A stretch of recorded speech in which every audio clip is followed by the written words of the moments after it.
If we humans work with rather than against nature, we can help ourselves, our environment, and our fellow creatures. Welcome to EcoAfrica. I am Chris Alems in Lagos, Nigeria. Well, every living creature has a role to play in its ecosystem, and sometimes they can do even more than we actually realize. On this week's show, we'll be looking at the many services that nature provides. I am Sandra Kahumza Twinovideo, right here in Kampala, Uganda. In Ethiopia, how worms are transforming waste into wealth. Saving medicinal plants and stopping erosion in Burundi. And the race to scale up solar power in Ivory Coast. But we start right here in Uganda, where landslides are becoming increasingly common. Now, changing rainfall patterns and deforestation are at the root of that problem, as in many parts of the world. So, what can be done to secure the hills and the mountainsides? Well, it sounds unlikely, but one answer is beekeeping. The landslide is still fresh, so is this family's horror. The slope has simply been gone for the last 2 weeks. Fortunately, no one was injured. Still, the landslide was an alarm signal, not for the first time here on eastern Uganda's Mount Elgon. This really reminds us of the urgency to protect our environment, restore the degraded landscapes, but most importantly, empower farmers to ensure that the agriculture they are practicing is sustainable to reduce the climate-related disasters, but also contribute to their livelihoods. Local farmers have cut down trees on Mount Elgon to make room for fields. A quarter of the forest on the extinct volcano slope has been lost over the years, even though a large part of the area is actually a nature reserve. The consequences? Erosion and damage to the ecosystem. The NGO Bees and Trees wants to reverse the trend. Founder Stephen Bright Sakwa has brought seedlings of native trees, free of charge. The NGO is mainly financed by donations. Beehives are also given away. A reason to be happy, because everyone benefits, the people and the environment. What we are doing is to motivate farmers to reintegrate trees in their farms. And how are we doing this? We fundraise, give them modern beehives, as well as trees which act as forage for the bees. Now the bees are an incentive for the farmers to plant the trees, because they know for the bees to make honey, they need nectar as well as pollen from the flowers bared by the trees. It is almost the cheapest activity to do. You can do it even if you have little capital. Indirectly, the new trees will help to earn an additional income. Sakwa wants to convey this to the villagers. A change in mentality compared to the mindset that led to the environmental crisis. The consequences of landslides can be seen everywhere. In future, the new trees should help to better hold the earth in place. When we plant these trees, they play a role of binding soils together. We plant the trees and we don't just plant them, we grow them, we monitor them, we track them, we map each and every tree that we plant. Landslides often occur during heavy rains. The deadliest incident was in 2010. The Nametsi slide claimed the lives of more than 300 people. Many people lost their homes and fields back then, and some of those affected are still waiting for help. For those who are living downwards here, their lands have gone. If they can give some help of land, of housing, I will be very grateful if they give me another place to be. The soil on Mount Elgon contains a lot of clay and therefore absorbs a lot of water. Together with deforestation, this is a fatal combination. So two things come to play. The natural parameters, or the so-called the nature of the slopes, but also the pressure that comes from the communities themselves. Now, everything is supposed to get better with the help of bees. Around 60 households in the village of Ukukiri and the surrounding region have started beekeeping. They are being trained by bees and trees and supported with equipment free of charge. What an adventure! Putting on a protective suit for the first time, or calming the bees with a special smoke in the middle of the forest. The bees come and get the nectar or the honey, the nectar, which they go and start forming the honey. So those things, the trees and the bees go hand in hand. Without a tree, you can't have a bee. The will to protect the forest is growing to the extent that families can make a better living from beekeeping. Stephen Bright Sakwa's NGO also helps them with marketing. We buy the honey from them, add value, and sell to final consumers. The market price for honey at farm gates is 18,000 shillings, Uganda shillings. Yes. But for us, we buy it from farmers at 25,000. So that gives them another incentive and a motivation. We need to change the mindset. We have to support these local communities to appreciate their own environment first, and then give them the interventions that really they can appreciate and take on, that even beyond the intervention period, they can sustain them into the future. More than 5,000 trees have been reforested on Mount Elgon in the past 2 years. That's not much compared to what was lost, but at least it's a start. And now, from Uganda to Ethiopia for our next story, and from bees to worms. They too might be small, but their importance really should not be underestimated. Absolutely, Sandra. They are incredibly useful co-workers. According to Charles Darwin, there ain't many other animals that have played such an important part in the history of the world. And the earth is teeming with them. So what are their superpowers? The sight of ringling worms might be unpleasant to some, but Omid Tubushura thinks it's beautiful. She is a farmer in the village of Aruma in Ethiopia's Sidama region. The worms she keeps are an asset to her, and their demands are modest. She feeds them food, scraps, leaves and organic waste, which they in turn transform into vermicompost. This worm poop that Omid Tubushura harvests from her unusual pets is an excellent and environmentally friendly fertilizer, which she uses on her own crops.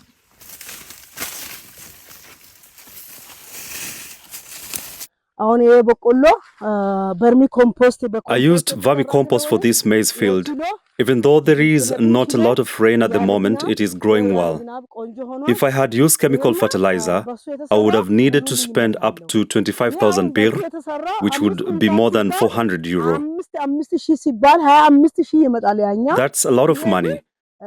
But by making and using the compost from my worms, I can make a profit and provide enough food for my family.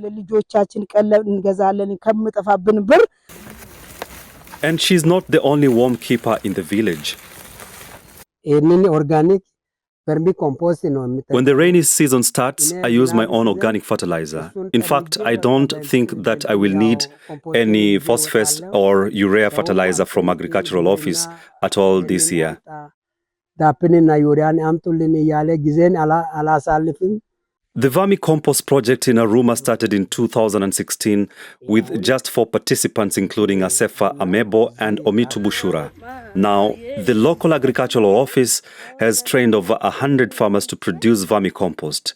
But it took a long time for people to accept the worm keepers and realize the value of these creepy crawlies. Some people would stay away from me just because I keep worms on my compound. They saw me touching the worms with my hands, and so some of them even told my husband not to eat my food anymore. But my husband supported me the whole time. And gradually people started to realize the benefit of these creatures. Around 60 farmers have since asked me for worm spawn, and I have supplied them all.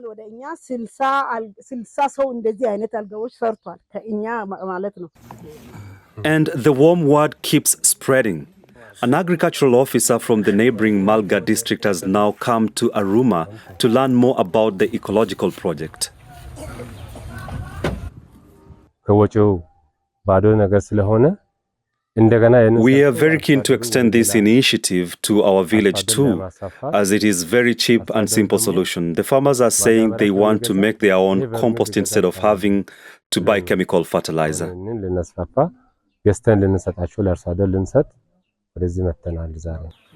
The worms and their valuable product are gaining more and more fans in the region. Meanwhile, Asefa Amebo and other local worm pioneers are earning a steady income from selling their organic fertilizer and worm spawn. A kilogram of spawn costs the equivalent of €8, while 100 kilograms of vermicompost is €25. The farmers are benefiting from the training they've received and are now less dependent on chemical fertilizers, which can be very expensive and are harmful to the environment.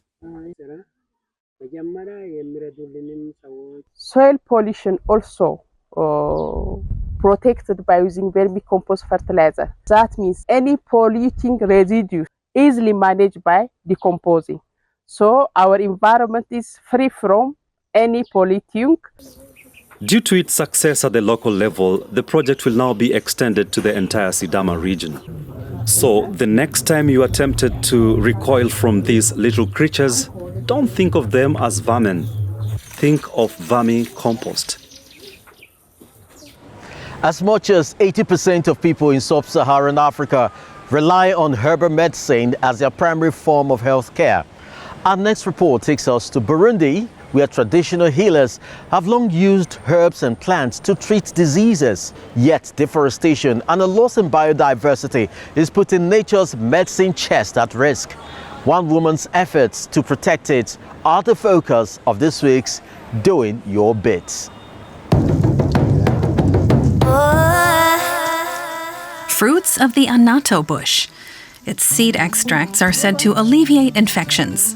Environmental activist and entrepreneur Jeanette Kairakinyana wants to bring the indigenous medicinal plants back to the people of Burundi and at the same time bring the destroyed woodlands back to life. Like in the heavily deforested Bugarama region, the inhabitants need firewood or want to plant fields.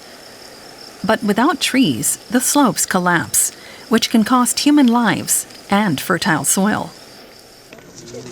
Women farmers in the region want to learn how to improve things.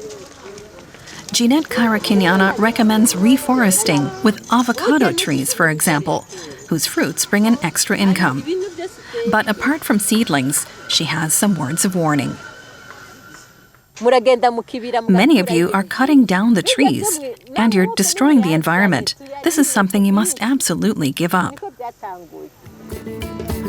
At the tree nursery, women farmers learn how to raise the free seedlings.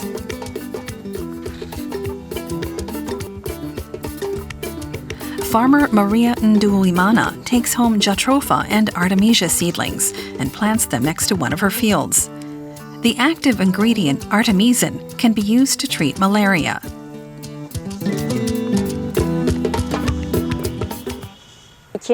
We can already see the effects of these activities where these trees are planted. Erosion is no longer as bad, and the soil is no longer being washed away. The bitterleaf shrub, or Vernonia amygdalina, can also be used medicinally. Jeanette Kairakinyana has the leaves processed into a powder in a small factory, which is later dissolved in water to help with menstrual cramps. The herbal infusion is sold together with other therapeutic natural products in one of her company's stores. She uses part of the proceeds to finance reforestation projects. I have hope that replanting these lost trees will lead to seeing them in households in the future and provide sustainable solutions to protect the environment.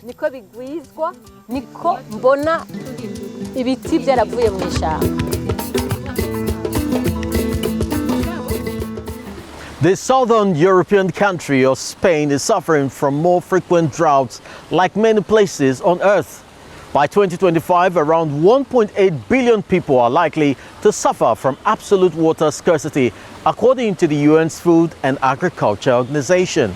And Spain has already seen some unusually high temperatures this year, with extreme weather events on the rise. Lakes and rivers are disappearing. Wells are running dry. Adapting is expensive but crucial. Water that's good enough to drink? That's what workers here at the Tordera desalination plant in northeastern Spain are testing for.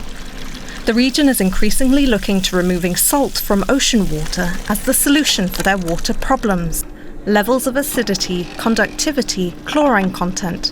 Everything is tested here in the plant's laboratory, and it has to be just so, because if not... Depending on which value it is, you know that part of the process isn't working properly, you act on that incorrect value. In other words, the laboratory people communicate with the operator, and then the operator in turn acts on the process. It's a painstaking process, but essential. More than half of ocean water processed at the plant becomes a salty brine, pumped back out into the sea. The rest is piped to the surrounding communities. That's part of Miquel Pamaola Garcia's job. He has worked at the plant since it was built in 2002. Since then, it's doubled its capacity. This is a really touristy area, and as well as being a touristic area, it's a very agricultural zone. Then further up the river, there's quite a bit of chemical industry that needs water. The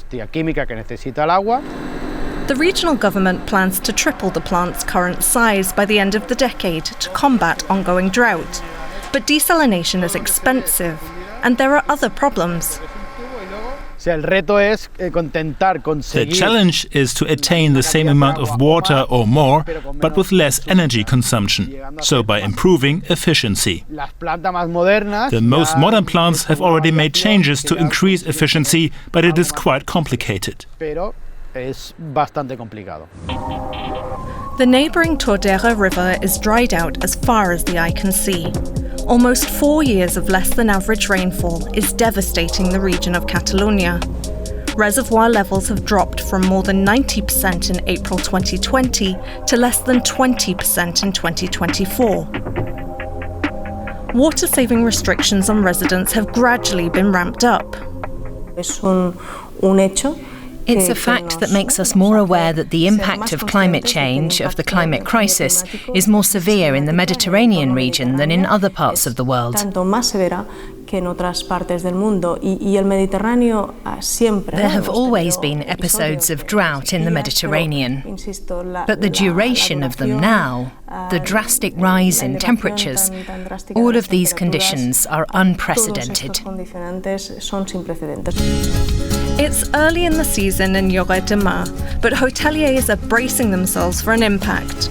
Around 19 million people visited Catalonia in 2023, and tourists are large consumers of water, using up to twice as much as residents by some estimates. The Samba Hotel offers a potential solution to save water. When it was renovated around 25 years ago, the hotel installed separate pipes. Grey water, water used in baths or showers, for example, is piped back for use in the toilet. It's first treated in the basement. The hotel claims to have saved around 15 million litres of water and made substantial economic savings. I think it's something where hotels that are already finished need to take advantage of a renovation situation, and that it should be mandatory for all new hotels to be built with this system installed. At the nearby Catalan Institute of Water Research, scientists are investigating the impact of Catalonia's drought, how river ecosystems, for example, cope with little water.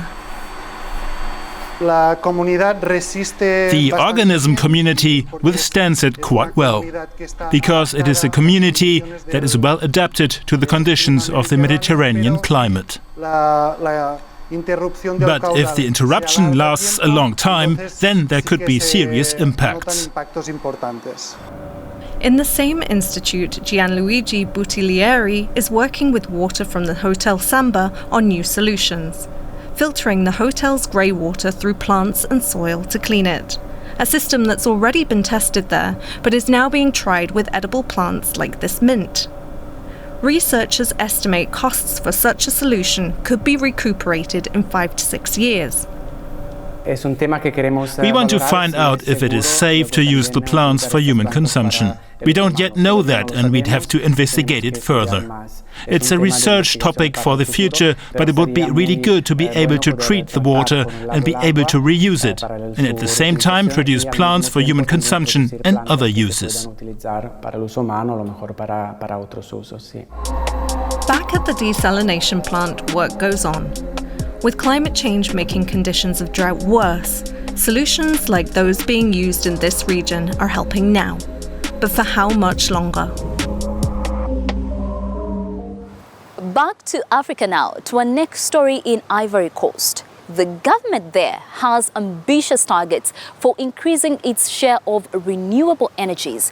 In April, the government announced plans to build another new solar plant in the north of the country. Now, solar power especially can be a source of clean, low-cost electricity that is suitable even for very remote locations. This tap is a lifesaver. Every day it gives people from nearby villages clean water, something that can't be taken for granted in this rural part of central Ivory Coast. There's no water in our village because there's no well. That's why we come here, to get the water.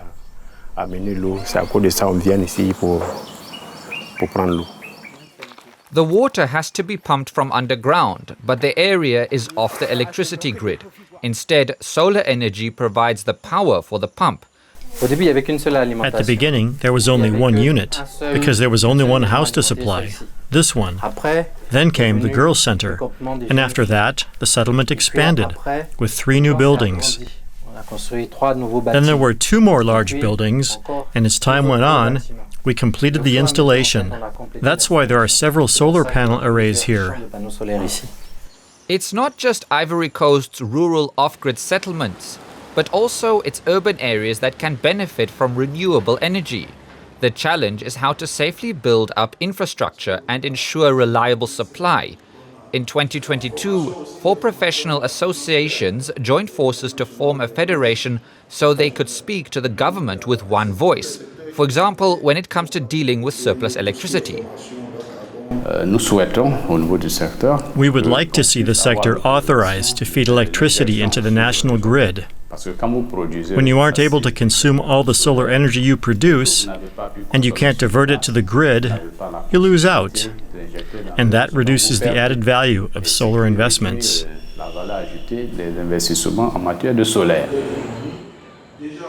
That's a pressing question for investors, as Ivory Coast has pledged to increase the share of renewables in its energy mix to 42% by 2030. In the north of the country, the Bungiali solar farm is the first of more than a dozen projects aimed at reaching that target. The 78-hectare facility, overseen by the state-owned CI Energies, cost 40 million euros. It was made possible by a loan from Germany's KfW Development Bank and a grant from the European Union. We're aiming to produce 5,100 megawatts of electricity for Côte d'Ivoire, including around 400 megawatts of solar power. We have a number of projects with private sector partners, but the Bundiali power plant is the first to be built by the state. Bundiali power plant is expected to generate 37 megawatts of power, enough to supply 30,000 households per year. And such projects create more than just electricity. They boost employment chances, although women are underrepresented in the green energy sector. The German development agency GIZ has set up a mentoring program to counter that. This energy project manager has taken a young student under her wing and is helping her to find an internship. You have to take these courses seriously and make the most of them by asking lots of questions. The electrical engineer says she remembers what her career start was like and really wants to see change. Out of 15 engineers, I was the only woman. That's already a problem right there. We need to raise awareness more generally to tell women that it's possible to do this. The Pro-Fair Mentoring Project aims to increase the proportion of women in the renewable sector from 25% to 40% in the near future. Another great project that is tackling several issues at once. That's it from us this week. I am Sandra Kahomza Twinobdio from right here in Kampala, Uganda. It is a goodbye for now. And I am Chris Alems in Lagos, Nigeria. Thanks for joining us. Don't forget to head to EcoAfrica online for more inspiring stories. And if there's anything you want to share with us, drop us a line at eco@dw.com. Thank you for joining us and see you again next week.